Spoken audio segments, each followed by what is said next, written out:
let's go to this last team in the division, the team you're most excited to talk about, your Tennessee Titans. Last season, finished 11-5, won the division. Derrick Henry ran for 2,000 yards. This season, I have your Tennessee Titans finishing 14-3. So one of my highest finishers in the league. And I just look at the pieces. Obviously, they added the big name on offense there, Julio Jones, Bud Dupree on the defensive side of things. So their defense is going to be much improved. I am a little concerned about Todd Downing as their OC. I do think that he was a liability, and his time in Oakland obviously got fired pretty quickly. So I don't have a lot of reason for optimism on that side of things, moving from Arthur Smith to Todd Downing. But I do look at a certain point, it's like, no matter how bad of a chef you are, you have A1 ingredients here. So 100%. Make it work. Yeah, I'm going to miss Art Smith. I missed LaFleur too, though, and we did all right. You know what I mean? So it's kind of funny. He was very average while he was with you in Tennessee, and then he goes to the Green Bay Packers and he's murders it. 26-6. Murders it. I'm a huge believer in next man up. So it's literally, we have our pieces, like you said. It's like, it's kind of hard to mess that up. Do you want to stack the box and leave A.J. Brown and Julio Jones wide open? Or do you want to cover that and then you give Derrick Henry, who literally rushed for 2,000 yards without two of his starting linemen, one of them being all-pro Taylor Lewan, who's back this year, with more, like, it's how do you want to lose? Our offense is not going to be the problem. I literally see us with the number one offense in the NFL next year. And there's a lot of times where I gas us up. I legitimately believe that we will have the number one offense. The only thing that kind of scares me, the number 3 and number 4 option at wide receiver, little thin. So as long as our people stay healthy and kind of do what we got to do, I have a lot of high hopes. That is concerning when you consider Julio has been dealing with some sort of injury over the last 2 years.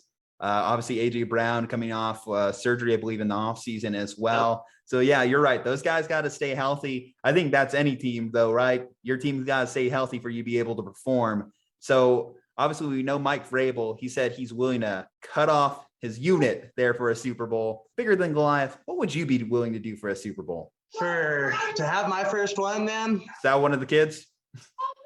Maybe. I was like, maybe at least put him on loan for a year. I don't know. I'm a retainer.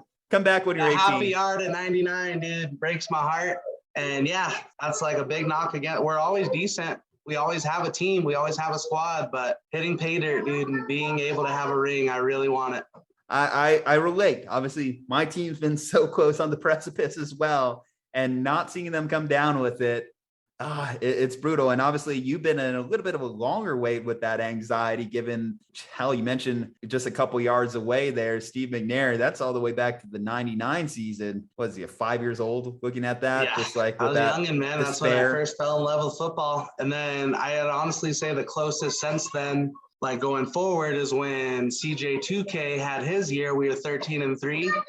Play the Ravens right away. We go up 14-3, and then Chris Johnson hurts his leg, and Ravens muscle the way back and beat us. Yeah. And they go on to play in the Super Bowl. So I'm just like, son of a.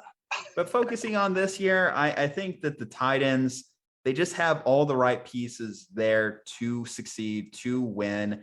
Some of the biggest things they'll have to overcome, like I mentioned, they did make improvements to their defense, but last year's defense, no pass rush, one of the worst third down defenses in NFL history. Very frustrating, obviously, I'm sure, to watch. When you get a team to third down, you expect to stop them, not for them to consistently convert. And This team obviously hangs their hat on being a defensive team. That's something the Titans have been able to do consistently over the years. Now they're a little bit different. Now they're built strictly on their offense, it would seem. Yeah, so we definitely want our bread and butter still to be defense. I think signing Autry in the offseason from the Colts was massive. And you had talked about Dupree also, but that front line, honestly, with Simmons, who's been an absolute stud from Ole Miss going into his third year, I really like that. Our backers with Evans and Landry. We picked up Janoris Jenkins, who's a little older now, but better than what we had. So I really, really like him in the backfield. And then Caleb Farley, a lot's going to ride on him. So he's a rookie going into this year, but honestly, he had top 10 promise before he got hurt in college. What was it, a back injury? Yeah.